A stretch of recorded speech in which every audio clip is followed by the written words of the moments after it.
সস্তা জিনিসের খরিদ্দার বেশি, ব্যক্তিত্বহীন মানুষের বন্ধু বেশি, প্রতিবাদী মানুষের শত্রু বেশি, আর মিথ্যেবাদী মানুষের মুখে মধু বেশি।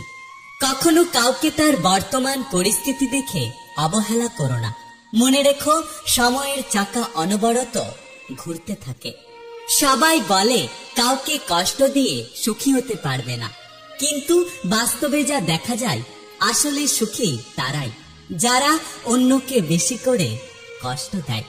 বোকা মানুষ ধোঁকা খায়, সৎ মানুষ কষ্ট পায়, সরল মানুষ আঘাত পায়, আর স্বার্থপর মানুষগুলো আনন্দে দিন কাটায়।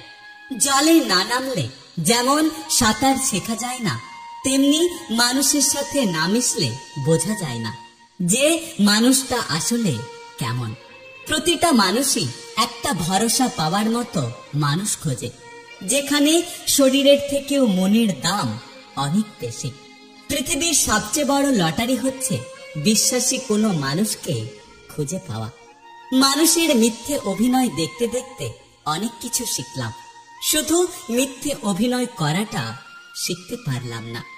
যদি কখনো বুঝতে পারো তোমাকে কেউ এড়িয়ে চলছে, তাহলে তাকে আর কখনো বিরক্ত করো না। একটা কথা কি জানো তো, প্রিয় জিনিসগুলো বেশি দিন থাকে না, হয় বদলে যায়, নয়তো হারিয়ে যায়, আর না হলে সেটা অন্য কারো হয়ে যায়। কেউ দোষ খোঁজে সংশোধন করার জন্য, আর কেউ দোষ খোঁজে অপমান করার জন্য। জীবনে যদি ঝুঁকি না নেন, কখনো কোনো কিছুই পরিবর্তন হবে না। মানুষ সবকিছুই পারে, তবে তার জন্য প্রয়োজন শুধু ধৈর্যের। মানুষ তোমায় কখন ভালো বলবে জানো?